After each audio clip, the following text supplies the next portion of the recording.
അപ്പൊ യഥാർത്ഥ മുസ്ലിം ആര്? ചേകനൂർ. ഖുർആനെ സ്വീകരിക്കാവൂ.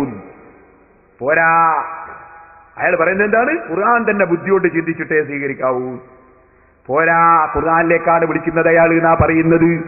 പോവാൻ പറ്റുമോ മൗലവി? സമീനാവാത്തതിനെ പറയാൻ പറ്റുമോ? ഇനിയും ചോദിക്കട്ടെ, തീർന്നില്ല. ഇതിന്റെ വേറൊരു ഭാഗം കേൾക്കണോ നിങ്ങൾക്ക്?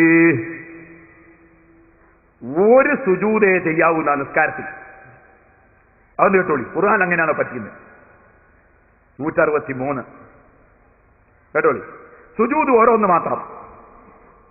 നമസ്കാരത്തിൽ സുജൂദ് ചെയ്യാൻ കൽപ്പിച്ചതുപോലെ തന്നെയാണ് റുക്കൂ ചെയ്യാനും ഖുർആൻ കൽപ്പിച്ചിട്ടുള്ളത്.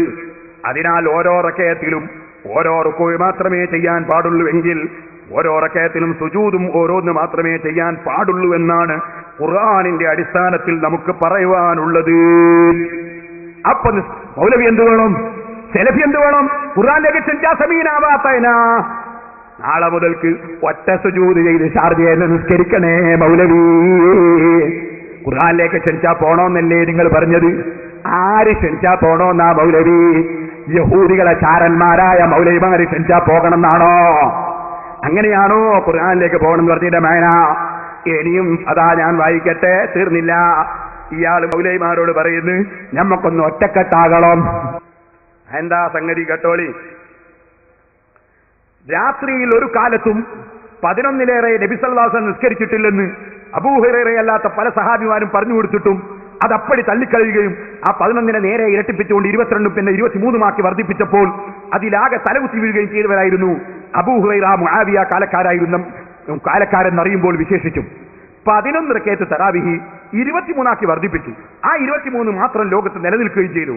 കാലം 1350 വർഷം പിന്നിട്ടിട്ടും അബൂ ഹുറൈറ നടപ്പിലാക്കിയ സുന്നത്തായ തറാവിഹ് 23 റകഅത്തിൽ നിന്ന് നബിയുടെ മദീന പള്ളിയിലെങ്കിലും 11 റകഅത്താക്കി ചുരുക്കാൻ മക്ക മദീനയിലെ ഭരണാധികാരികൾക്ക് പോലും ഇക്കാലം വരെ കഴിഞ്ഞില്ലെന്ന് വരുമ്പോൾ ഫർദ് നമസ്കാരത്തിൽ അബൂ ഹുറൈറ വർദ്ധിപ്പിച്ച യാതൊന്നും തന്നെ അവിടങ്ങളിൽ വെട്ടിച്ചുരുക്കാൻ നടപ്പിലാക്കാൻ ലോകത്തൊരു ശക്തിക്കും സാധ്യമാവുകയില്ലെന്ന് നാം ശരിക്കും വിശ്വസിക്കേണ്ടിയിരിക്കുന്നു.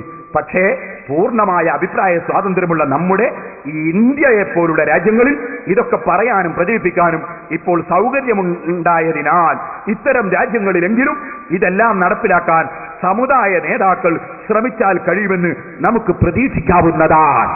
മറ്റു മൗലവിമാരോട് മൂപ്പര് പറയാ, ഇനിയും കേട്ടോളി. തീരെ അടിസ്ഥാനമില്ലാത്ത 23 റകഅത്ത് തറാവിഹ് 11 നടപ്പിലാക്കാൻ 13 നൂറ്റാണ്ട് വരെ ഒറ്റ പ്രദേശക്കാർക്കും കഴിയാതിരിക്കെ ഈ 14-ാം നൂറ്റാണ്ടിൽ കേരളത്തിലും മറ്റും നല്ലൊരു വിഭാഗം മുസ്ലിങ്ങൾക്ക് അതിന് കഴിഞ്ഞു എന്നത് നമുക്ക് എല്ലാവർക്കും പ്രതീക്ഷയും ആശ്വാസവും നൽകുന്ന ഒരു ചരിത്ര വസ്തുതയാണ്. അതിനാൽ ഖുർആനിനെതിരായി നിലനിന്നു പോന്ന 1300 കൊല്ലത്തിന്റെ പഴക്കത്തെ അണുവോളം ഭയപ്പെടാതെ അബൂ ഹുറൈറയുടെ ജൂതമതം തകർക്കാൻ വേണ്ടി നാം എല്ലാവരും ഒറ്റക്കെട്ടായി അണിനിരക്കുക.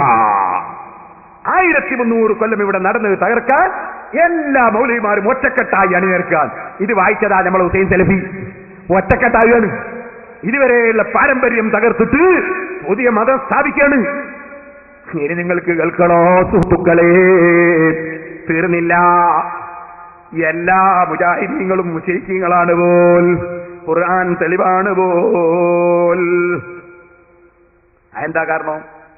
അതല്ലേ നല്ല രസമുള്ളത്. 92, 93 വായിക്കാ. നമ്മളെ ആയത്തോതിയിട്ട് മുശ്രിക്കാക്കിയില്ലേ മുജാഹിദ്? എന്നാ മുജാഹിദിനെ മുശ്രിക്കാക്കുന്നു ചെങ്കീരി. കീരി വരുമ്പോ ചെങ്കീരിയില്ലേ? ചെങ്കീരി എന്താ പറയുന്നത് കേട്ടോളി. ആയത്തോതിയിട്ടാ വന്ന ആയത്തോതിയാ സ്വീകരിക്കണ്ടേ മൗലവി? സ്വീകരിക്കണ്ടേ? സ്വീകരിക്കും മൗലവി, ഒന്ന് സ്വീകരിക്ക്. ഞങ്ങൾക്ക് അതല്ലേ കാണണ്ടേ നിങ്ങൾ സ്വീകരിക്കല്? ആയത്തോതിയാ സ്വീകരിക്കണോ നിങ്ങൾ പറഞ്ഞത്? ഏത് യഹൂദി വന്ന ആയത്തോതിയാണ് സ്വീകരിക്കണോ? അല്ലേ? കേട്ടോ, നബിയോട് അസഭ്യം പറയുന്നു മുസ്ലിമീങ്ങളെ. നബിയെ ചീത്ത അറിയാണ്. എന്താ കാരണം കേട്ടോളി. അസ്സലാമു അലൈക അയ്യുഹൻ നബിയു എന്ന വാചകത്തിന് ബഹുമാനപ്പെട്ട നബിയെ അങ്ങേക്ക് അള്ളാഹുവിന്റെ രക്ഷ ഉണ്ടാവട്ടെ എന്ന അർത്ഥമാണ് മുസ്ലിങ്ങളാകുന്ന നമ്മൾ ഉദ്ദേശിക്കാറുള്ളതെങ്കിലും അസ്സലാം എന്ന പദത്തിലല്ല എന്ന അക്ഷരം മുനാഫിക്കുകൾ ലോപിക്കുന്നതോടെ പ്രസ്തുത വാചകത്തിന് അവർ ഉദ്ദേശിക്കാറുള്ളത് എടാ കള്ള നബി നിനക്ക് നാശം വരട്ടെ എന്ന് മാത്രമാണ്. അപ്പൊ അസ്സലാമു അലൈക അയ്യുഹൻ നബിയു എന്നതിന്റെ അർത്ഥം കള്ള നബി നിനക്ക് നാശം വരട്ടെ എന്നാണ്. ആര്? ചേകനൂർ അസംബക്കാണ്. എന്നിട്ട് ചേകനൂർ പറയാണ്, മുസ്ലിങ്ങളുടെ സകല നമസ്കാരത്തിലും അബൂ ഹുറൈറ ശിർക്കിന്റെ ബീജം കുത്തിവെച്ചു. എന്നിട്ട് മുജാഹിദീങ്ങളെ വിളിച്ചാൽ, മുജാഹിദീങ്ങൾ ഇവിടെ സലഫി എന്താ പ്രസംഗിച്ചത്? തൗഹീദിന്റെ ആളുകളാണ് ഞങ്ങൾ, എല്ലാ സ്ഥലത്തും ഇപ്പൊ തൗഹീദിന്റെ ആളുണ്ട് എന്നാണ്. ആ തൗഹീദിന്റെ ആളുകൾ എന്ന് പറയുന്ന കക്ഷികൾക്ക് ചേകനൂരിന്റെ ഉപദേശം കേട്ടോ.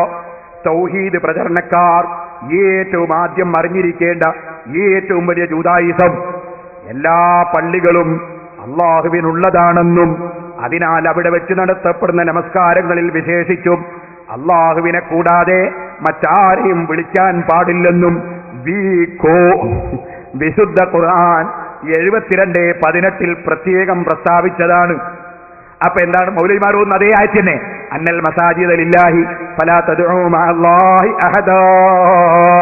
സർവ്വ മൗലവിമാരും ഓതുന്ന ആയത്ത് ചേകനൂർ ഓതുകയാണ്. ചേകനൂർ പറയാണ്, അതേ പ്രകാരം മരിച്ചുപോയ മഹാത്മാക്കൾ ആരും തന്നെ അവരെ വിളിക്കുന്നതൊന്നും കേൾക്കുകയില്ലെന്നും 10-ൽ പരം സ്ഥലങ്ങളിൽ ഖുർആൻ ആവർത്തിച്ചു വ്യക്തമാക്കിയതുമാണ്. എന്നിട്ടും മരിച്ചുപോയ മഹാത്മാവായ നമ്മുടെ നബിയെ ലോകത്തെവിടെ നിന്ന് വിളിച്ച് സലാം ചൊല്ലിയിരുന്നാലും അതെല്ലാം നബി കേൾക്കുമെന്നും അതിനാൽ സലാം ചൊല്ലപ്പെടുന്ന ആളുടെ പേരെടുത്ത് വിളിച്ച് സലാം ചൊല്ലൽ സാധാരണ പതിവില്ലെങ്കിലും ഖുർആനിന്റെ വിലക്കിന് കടകവിരുദ്ധമായി എല്ലാ നമസ്കാരത്തിലും നബിയെ പേരെടുത്ത് വിളിച്ചുകൊണ്ട് തന്നെ സലാം ചൊല്ലുകയാണ് വേണ്ടതെന്നും അബൂ ഹുറൈറ പഠിപ്പിക്കുമ്പോൾ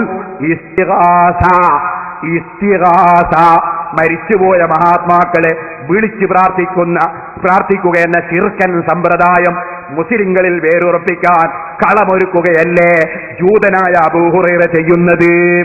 അറിവില്ലാത്ത മുസ്ലിങ്ങളെ ചൂഷണം ചെയ്യാൻ വേണ്ടി ഇസ്തിഗാസ എന്ന ശിർക്കാചാരം നൂറ്റാണ്ടുകളായി നിലനിർത്തി പോരേണ്ടതിന് ഏറ്റവും വലിയൊരു പ്രമാണമായി മതപുരോഹിതന്മാര് പൊക്കി നടക്കാറുള്ളതും അബൂ ഹുറൈറ പടച്ചുവിട്ട മേൽപ്പറഞ്ഞ ശിർക്കൻ വിളി മാത്രമായിരുന്നില്ലേ?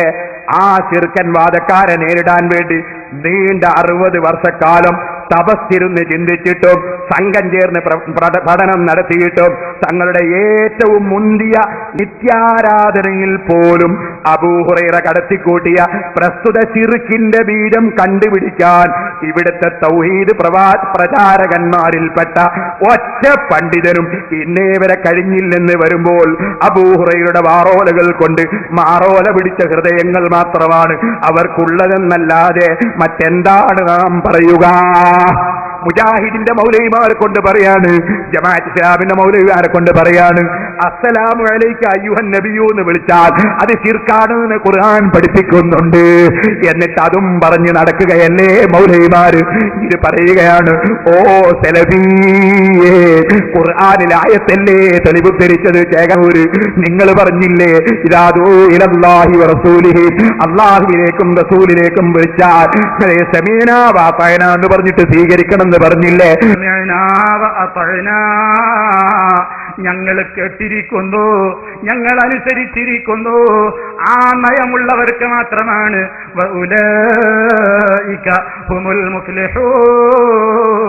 അവരാണ് വിജയിച്ച കക്ഷികൾ.